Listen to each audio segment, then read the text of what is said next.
قسم تقدم risk factors of post-LASIK ectasia. اتفضلي يا دكتورة هبة.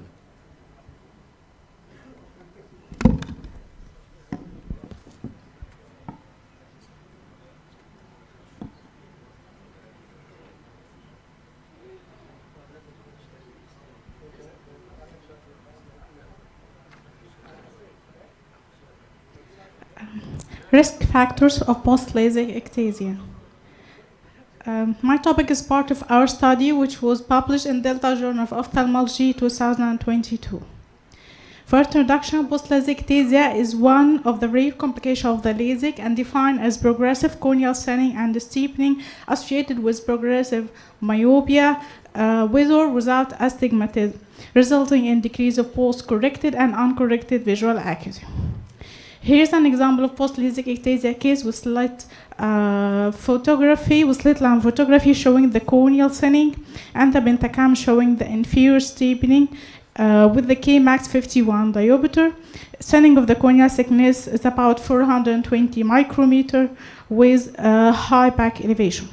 Etiology of the post-LASIK ectasia is still unclear, but the basic assumption is removal of excessive corneal stroma, leading to alteration of the biomechanics of residual cornea, so it's become weaker to resist even the normal intraocular pressure.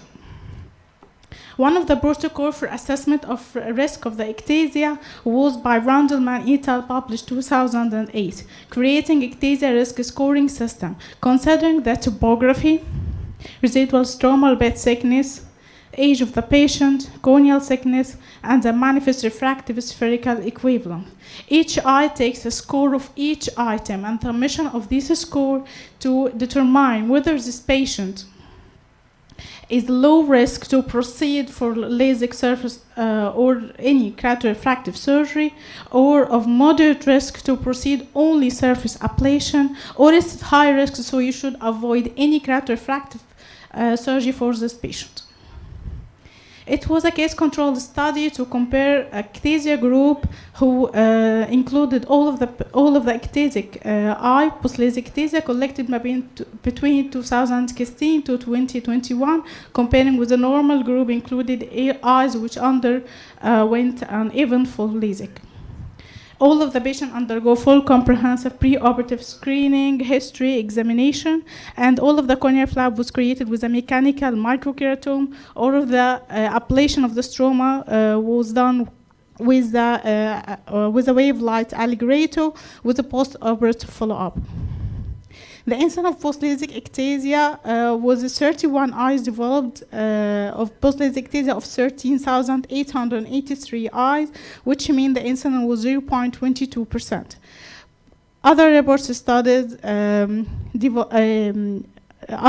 studies reported incidence rates as high as 0.6 or maybe 0.8%, and others reported low incidence rates about 0.03 or maybe 0.04%.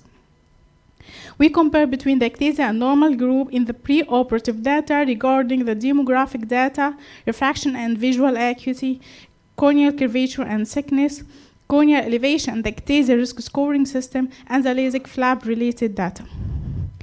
In the ectasia group, the spherical equivalent of myopia was significantly higher in the ectasia group, and the corrected distant visual acuity was worse in the ectasia group. Significant more astigmatism in the ectasia group was reported, and the corneal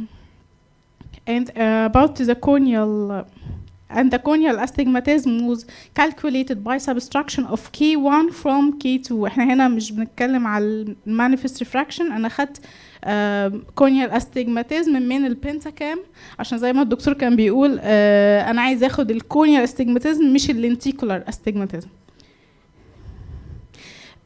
The comparison is the corneal curvature, including the Kmax anterior and posterior keratometry, revealed that the Kmax was the only significant data, and it was higher in the ectasia group.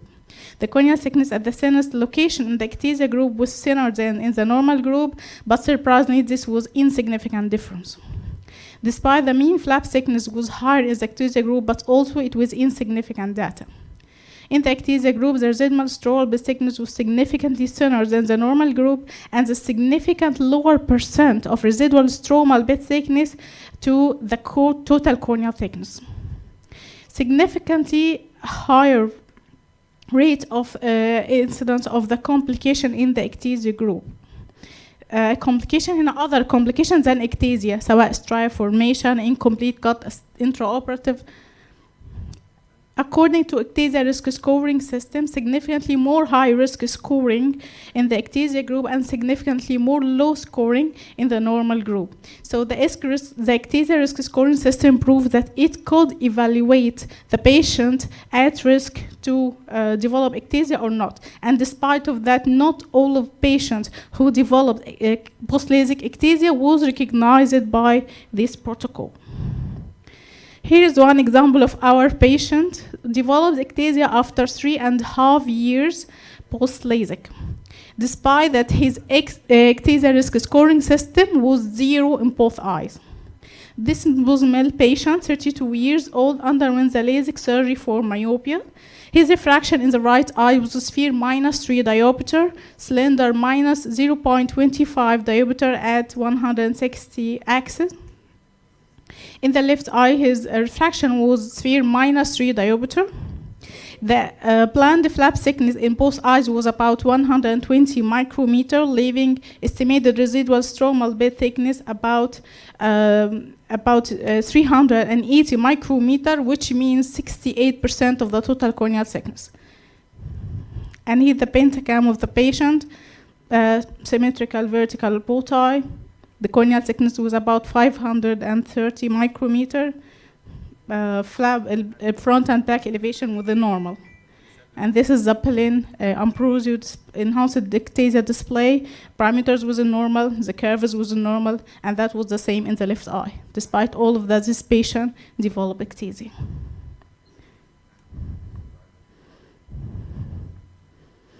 So the conclusion, we determines the significant risk factor of post-LASIK ectasia as high myopia, worse corrected distant visual acuity, presence of astigmatism, high Kmax. Ectasia risk scoring system was effective for screening of ectasia, thin residual stromal bed thickness, and lower residual stromal bed to total thickness percent.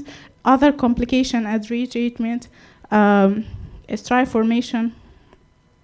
Take-home message: please, for careful patient assessment before refractive surgery is mandatory with special concern to the risk factor of ectasia, always calculation of the planned flap thickness and the estimated residual stromal bed, and the regular patient follow-up after LASIK for early detection of post-LASIK ectasia.